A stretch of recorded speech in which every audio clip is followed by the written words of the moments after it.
to the capital of Libya, Tripoli, and says that the Obama administration is going to give a foreign aid package to an organization that's bound on her own State Department list of foreign terrorist organizations. That's absurd, but it's a fact. All these things are facts. Oh, man. And if Debbie Wasserman Schultz wants to come here and debate those facts, or if somebody from the Obama campaign wants to come here and debate those facts, I don't think they're going to be able to, because they are indeed facts.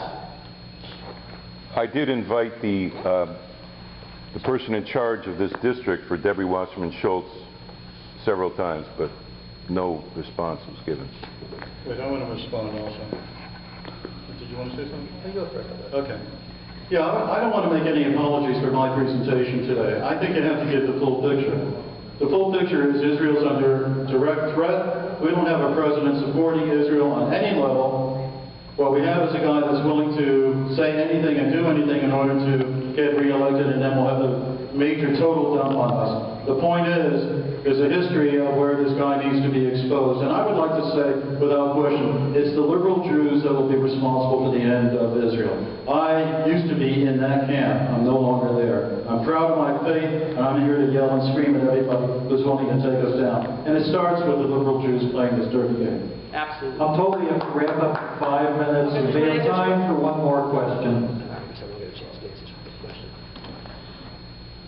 Let me just answer the question for 1 second. Can I just answer this gentleman's question? Because I was asked to speak not about Iran. I was asked to speak specifically about the peace process and the dangers, and I spoke about that. And I think quite candidly, I have a problem with the way the administration has been handling that. I think it's fine to be critical that way, and I want to hear answers, and I haven't heard them. Go ahead.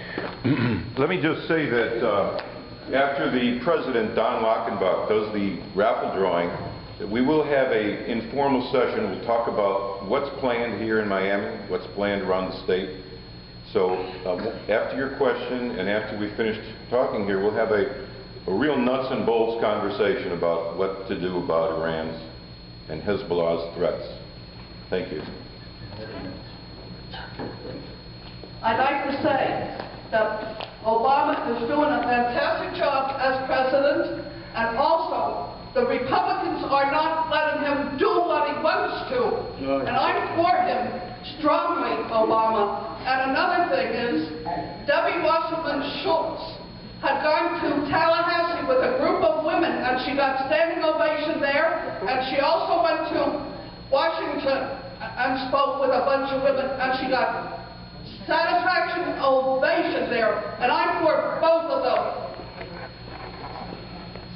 Why? Do we get to Since that was just a statement, we'll take one more question from Michael. I'm Michael Slotnick. I'm not a great fan of Obama. I think his speech in Cairo was absolutely stupid. I do not think he's anti-Israel. As I remember in history, almost every president of the United States since 1948 has in one way or another tried to pressure Israel. Now, I've heard a lot of Obama bashing, Hillary bashing today, Debbie bashing, and everything that's wrong. So let me ask you, exactly what do you think the United States should be doing in the Middle East, where we've had a bunch of autocrats, some of which we like, some of which we don't, but they are still all autocrats. What are your suggestions as what the President and Congress should be doing? You want to start, or you want me to start? Go ahead, Bob. Okay. You federate West Bank with Jordan, that's the Palestinian state. You federate Gaza with Egypt, assuming that Egypt will come out of anything other than the Muslim Brotherhood that Obama keeps reminding us is our greatest ally and friend. By the way, they could close the Suez Canal when they feel like it, and start another war. I want to say that the issue here is to stop taking our biblical area and divide it into the very people who align with Hitler and the very people who want Israel destroyed. They don't want two states. They want one state, their own state. To still be in denial is not a canal in Egypt. Do you understand? You people got to wake up and realize what's at stake here. And you will be responsible whether Israel survives and America survives. There are answers there. It isn't keep on doing the same mistake over and over and over again and assume you're going to have a different result. What Obama has done, what Hillary has done, is they're siding with Israel and America's enemies, assuming that that's going to get them somewhere. This game with the State Department has been going on with Arab oil since before the Holocaust. And until we make a change in that direction, nothing is going to change. If Israel actually discovers oil, maybe things will change in that direction. But the fact is, the Israelis have said all along, gee, we'll give up everything and the Arabs will give us peace. The point is, it's never going to happen. So if you want your Jewish leadership, you want to be a Democrat first and Jewish second, that's your business. I have decided as a Democrat, I'm Jewish first, I'm not going to put up with another Holocaust. And I'm going to stop anybody that tries to play that game. And I don't care which party they're from. You know, for those who spoke earlier in support of President Obama, I want to just tell you, I'm a lifelong Democrat. If I may just stand for a second. I'm a lifelong Democrat, and I'm deeply pained. I'm troubled. I'm really hurting by the bias the administration has when it comes to negotiating the peace process in Israel. It's just a clear bias with clear one-sided pressure. I will admit, I think the administration has funded Israel well, and I'm happy with that. I think there are areas where the administration has done a good job. But that which is most important, the bloodline, the lifeline of the State of Israel, its future, quite candidly, as Joe said before, there is no answer for the other side.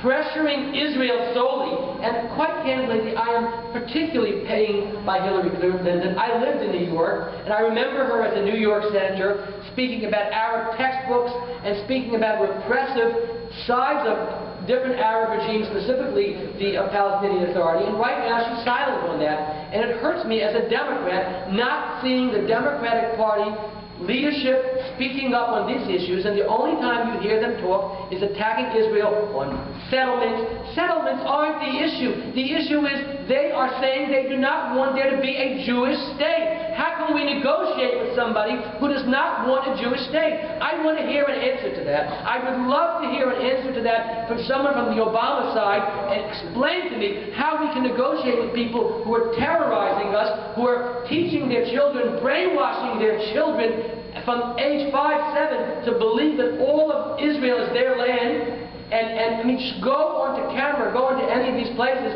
and you'll get their media. So it just pains me that I am in this situation, because I am a lifelong Democrat, but I can't be blind to these things. So just to those that are voting Democrat, all I say is, look at the total picture. Bear in mind that 6 million Jewish lives are at stake again right now. And if rockets can reach, God forbid, Tel Aviv, Haifa, and Jerusalem, if we are forced to give that land away to them, my God, I worry. I don't say it's 1939, but I worry about our future. First, to correct something that you mentioned, the United States presidents have not been pressuring Israel since 1948. In fact, this whole talk about this Palestinian state started when Bill Clinton was president. Hillary went on Larry King and she mentioned the Palestinian state.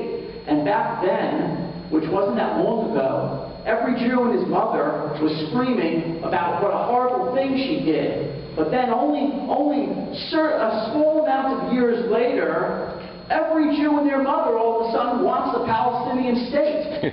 How do we forget? How do we forget what we stood for before, and all of a sudden we stand for something the exact opposite, something that's going to do harm to our people overseas, something that will do harm to us here. But I would say, with regards to Obama, he could have stood with Hosni Mubarak, who was a peace partner. No doubt Hosni Mubarak was a cold peace partner.